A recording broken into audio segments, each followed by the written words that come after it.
আজি শনিবাৰ, আজি মোৰ ফাষ্টিং আছে আৰু মোৰ হাতত আছে এটা ধুনীয়া ফল ড্ৰেগন ফ্ৰুট।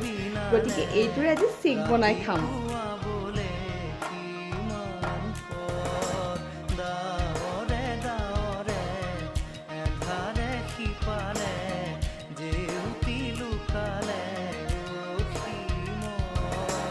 নভবা কথাও হঠাতে হয় চাগে